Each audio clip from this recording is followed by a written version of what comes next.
Hello everyone, welcome to Vision Study Hub. और आज हम लोग डिस्कस करेंगे सरफेस एरिया एंड वॉल्यूम्स में एक्सरसाइज 13.3 के बारे में। 13.3 से पहले हम लोगों ने डिस्कस किया था राइट सर्कुलर कोन के बारे में, और उस कोन के सरफेस एरिया के बारे में हम लोगों ने फार्मूला डिस्कस किया था कि क्या फार्मूला हो सकता है राइट सर्कुलर कोन के दो तरह के सरफेस एरियाज़ का, कि कर्व्ड सरफेस एरिया का फार्मूला क्या होगा और टोटल सरफेस एरिया का फार्मूला क्या होगा।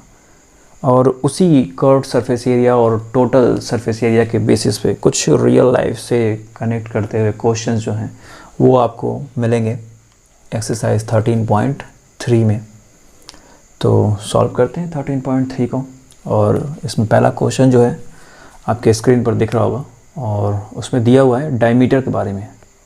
एक कोन है, कोन का जो बेस है उसका डायमीटर दिया हुआ है 10.5, ठीक है। तो रेडियस जो है उस 10.5 का हाफ हो जाएगा, 10.5/2, तो ये आपका हो जाएगा, डिवाइड करते हैं आपको मिलेगा 5.25 सेंटीमीटर। और स्लैंट हाइट दी गई है, ठीक है। स्लैंट हाइट का मतलब तिरछी जो हाइट होती है कोन की, कोन ऐसे बना होता है, तिरछी हाइट जो होती है उसको स्मॉल एल से रिप्रेजेंट करते हैं, वो है आपका 10 सेंटीमीटर। और पूछ जा रहा है कि कर्व्ड सरफेस एरिया, क्वेश्चन में दिया है कि कर्व्ड सरफेस एरिया फाइंड कीजिए। तो फाइंड करते हैं, तो टू फार्मूले के अकॉर्डिंग चलते हैं कि यहाँ फार्मूले के बेसिस पे ही सॉल्व होगा। तो CSA of cone equal πRL, कितना होता है πRL। तो ये हो जाएगा आपका पाई की वैल्यू 22/7 इंटू आर की वैल्यू 5.25 और एल की वैल्यू 10 सेंटीमीटर, ठीक है। तो कैलकुलेट करने के बाद आप जब इसको कैलकुलेट करेंगे 22 से मल्टीप्लाई करने के बाद जब कैलकुलेट करेंगे तो ये आपको मिलने वाला है कुछ इस तरह से। 7 से डिवाइड करेंगे 52 को, तो उसके बाद मल्टीप्लाई करेंगे तो ये टोटल हो जाएगा 165 सेंटीमीटर स्क्वायर। ये भी सेंटीमीटर में, ये भी सेंटीमीटर में। तो एरिया जो होता है कर्व्ड सरफेस एरिया वो सेंटीमीटर में नहीं आता, उसका स्क्वायर होता है, यूनिट स्क्वायर। तो ये हो गया आपका 165 centimetre square curved surface area. और कर्व्ड सरफेस एरिया और टोटल सरफेस एरिया ही अगले कुछ क्वेश्चन में आपसे पूछे जाएंगे। तो इसके अकॉर्डिंग आप क्वेश्चन नंबर 2 से लेकर के 4 तक, ठीक है, 2 से 4 नहीं, 2 और 3 जो है सेम इसी पैटर्न पे सॉल्व कर सकते हैं। अगर आपको ये पूरी बात समझ में आ गई है तो कर्व्ड सरफेस एरिया बहुत हार्ड नहीं है, कुछ उसमें रॉकेट साइंस नहीं है। फार्मूला मैंने आप लोगों को डिराइव किया था, दिखाया भी था, तो उसी के अकॉर्डिंग जो है यहाँ पे है। अगर आपको ये चीज़ बहुत अच्छे से समझनी हो तो आप इसके पिछले वाला जो लेक्चर वीडियो है पार्ट 3 उसको ज़रूर देख लें। पार्ट 3 में राइट सर्कुलर कोन के बारे में मैंने बताया है, तो उस वीडियो को ज़रूर देखें ताकि ये चीज़ें आपको समझ में आ जाए। So students, pause the video and note it down. Question 4 आपके स्क्रीन पर दिखाई दे रहा होगा। क्वेश्चन 4 को बहुत ध्यान से देखिएगा, इसके सॉल्यूशन को बुक में भी, कि कैसे इसे सॉल्व किया जा रहा है यहाँ पर, क्योंकि इसके अकॉर्डिंग इसके बाद के जो भी क्वेश्चन है वो हैं इसी के अकॉर्डिंग उनको सॉल्व करना है आपको। जो प्रोसेस यहाँ पे यूज किया जाएगा उसी के अकॉर्डिंग। और इस क्वेश्चन में आपको दिख रहा होगा कि 2 क्वेश्चन दिए गए हैं। पहला तो वो जिसमें आपसे स्लैंट हाइट के बारे में पूछ रहा है कि स्लैंट हाइट फाइंड कीजिए, और दूसरा उस दूसरे क्वेश्चन के बारे में भी डिस्कस करेंगे। यहाँ पे दिया हुआ है height of conical tent h = 10 metre, और रेडियस दिया है उस कोनिकल टेंट का पिक्चर आपको दिख रहा होगा वहाँ पे, बेस r = 24 मीटर। तो जो दूसरा क्वेश्चन है वो ये है कि क्या क्वेश्चन था उसमें, कि उस कोनिकल टेंट को बनाने में कितना कैनवास यूज हो रहा है, कैनवास। तो वो कैनवास वॉल्यूम में नहीं पूछ रहा है, उसका एरिया कितना कोनिकल टेंट में कैनवास यूज होगा एज अ एरिया, ठीक है। तो वो कैनवास को बताएंगे हम लोग, और जो कैनवास यूज हो रहा है उसका हमको रेट बताना है। नहीं, रेट तो दिया है, कॉस्ट, टोटल कॉस्ट उस कैनवास को खरीदने में, ठीक है, I am sorry to say that. उस कैनवास को ख़रीदने में उसके रेट के अकॉर्डिंग कितना कास्ट हमें पड़ेगा, वो कॉस्ट ही पता करना है। तो पहले वाले क्वेश्चन में चलते हैं कि स्लेंट हाइट कैसे फाइंड होगा। तो आपको पिक्चर में दिख रहा होगा कि अगर हम ए से एक परपेंडिकुलर लाइन ड्रॉ करें पूरे डायमीटर में, जो बेस है उसमें जो डायमीटर आपको दिख रही है, तो वो ओ पॉइंट पे टच हो रहा है, ओ पॉइंट पे। तो अगर लेफ़्ट साइड देखें तो एक ट्राइंगल लेफ़्ट और राइट दोनों इक्वल ही होता है, क्योंकि दोनों का एरिया वो मिड पॉइंट पे टच करता है, तो दो इक्वलेंट एरिया में उसको स्प्लिट करता है। तो दो जो कंडीशन है, तो इसमें एक कंडीशन को लीजिए एक वाले ट्राइंगल को, तो ट्राइंगल ए ओ बी में, तो आइए देखते हैं in triangle A O B, triangle A O B में A B square equal A O square plus O B square, Pythagoras theorem से। जब थर्ड साइड हमें नहीं पता होती है तो हम इसके लिए यही फार्मूला यूज करते हैं। और थर्ड साइड उसमें क्या है, ए बी, और ए बी ही क्या है आपकी स्लेंट हाइट, तिरछी जो हाइट होती है वही स्लेंट हाइट। तो ए बी जो है वो हमें नहीं पता है, ए ओ हमें पता है।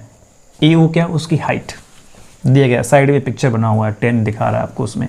तो ए बी यानी कि एल स्क्वायर इक्वल ए ओ, ए ओ क्या है, ये आपका ए ओ है, और ये कौन है, ओ बी रेडियस, ठीक है। तो 10 का स्क्वायर प्लस 24 का स्क्वायर और 10, इन सब दोनों लोगों को ऐड करेंगे तो ये हो जाएगा आपका 676, इसका वैल्यू 576 और इसका 100, और ये इधर अंडर रूट में हो जाएगा क्योंकि इसका स्क्वायर इधर आ गया, तो यानी एल इक्वल, तो स्क्वायर रूट करेंगे तो ये मिलेगा आपको 26 मीटर, 26 मीटर। एक बात और, जो स्लेंट हाइट मालूम करने का कंडीशन है, एक एस्टिमेशन आपको बता रहा हूँ मैं, नॉर्मल एस्टिमेशन, वो ये कि रेडियस जो है, रेडियस अगर 24 दिया है तो स्लेंट हाइट ऑब्वियसली उस रेडियस से क्या होगा, थोड़ा सा ज़्यादा होगा, थोड़ा सा ज़्यादा होगा, क्योंकि पाइथागोरस थ्योरम अगर आप अप्लाई करने जा रहे हैं तो राइट एंगल ट्रायंगल में ही अप्लाई करेंगे, और हाइपोटेनियस क्या होती है, सबसे लॉन्गेस्ट साइड होती है उसमें। तो रेडियस अगर आपकी लॉन्गेस्ट दिख रही है, जो बेस है वो उससे थोड़ा सा ग्रेटर होगा, वैसा यहाँ पे भी है। एल इक्वल क्या मिलेगा आपको, 26 मीटर, और ये आपका स्लेंट हाइट है, क्या है, स्लेंट हाइट, राइट। तो समझ में आ गया स्लेंट हाइट। अब बात करते हैं कर्व्ड सरफेस एरिया की, क्योंकि टेंट बनाने में कर्व्ड सरफेस एरिया में जो पूरा यूज हो रहा है उसका वॉल कह सकते हैं आप उसको, बेस वाला लेना नहीं है, बेस वाला नहीं लेना है। तो कर्व्ड सरफेस एरिया फाइंड करते हैं पाई आर एल के थ्रू। तो ये आपका फर्स्ट नंबर था। सेकंड नंबर की बात कर रहे हैं, C S A of conical tent, conical tent यानी कि पाई आर एल, और पाई आर एल एक्चुअली यहाँ लिख देता हूँ मैं। तो ये हो गया पाई की वैल्यू 22/7 इंटू आर की वैल्यू 24 और एल की वैल्यू है 26। तो 7 से कुछ कैंसिल नहीं होगा कोई, यानी कि मल्टीप्लाई होगा, 22, 24, 26 ये सभी इवन है, ये एक प्राइम नंबर है इसलिए।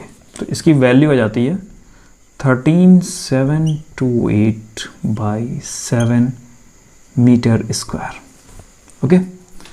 और रेट दिया हुआ है, rate of 1 metre square canvas equal कितना दिया हुआ है, 70 रुपीज़ ज़्यादा। क्वेश्चन अभी नहीं विजिबल हो रहा होगा क्योंकि वो इसी साइड विजिबल हो रहा था, अब इस साइड में इसको लिखने वाला हूँ तो वो आपको नहीं विजिबल हो रहा होगा, हट गया होगा।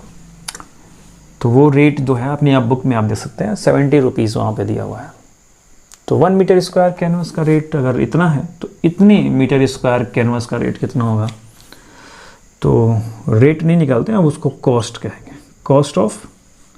आप यहाँ पे कॉस्ट यूज़ कर सकते हैं, कोई दिक्कत नहीं है। 13728/7 metre square canvas equal 13728/7 into 70, 7 1 10 और 10 से मल्टीप्लाई करेंगे तो ये हो जाएगा 137,280।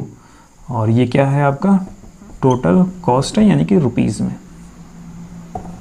उस पूरे कोनिकल टेंट को बनाने में जितना कैनवास यूज हो रहा है, कितना है वो 13728/7, डिवाइड करेंगे तो डेसिमल में आएगा। तो उस कैनवस को ख़रीदने में कितना एक्सपेंस होगा वो है आपका 137,280, राइट। ये बात समझ में आ गई। तो इसी क्वेश्चन की तरह जैसे ये सॉल्व हुआ है वैसे ही आपको अब क्वेश्चन नंबर 5 से लेकर के 8 तक सभी सेम इसी पैटर्न पे आपको सॉल्व करना है। ऑब्वियसली सी बात है कि अगर एरियाज़ के फार्मूले हम लोगों ने डिस्कस किए तो एरियाज़ पे ही बेस्ड यहाँ पे क्वेश्चन मिलेंगे आपको, वॉल्यूम्स पे तो मिलने वाला नहीं। वॉल्यूम्स इसके बाद के अगले एक्सरसाइजेज में, कई सारे एक्सरसाइज के बाद आपको मिलेगा। तो फिलहाल यहाँ पे आप 5 से 8 तक के सभी क्वेश्चन के सॉल्यूशन इसी पैटर्न पे सॉल्व कर सकते हैं। So students, pause the video and note it down.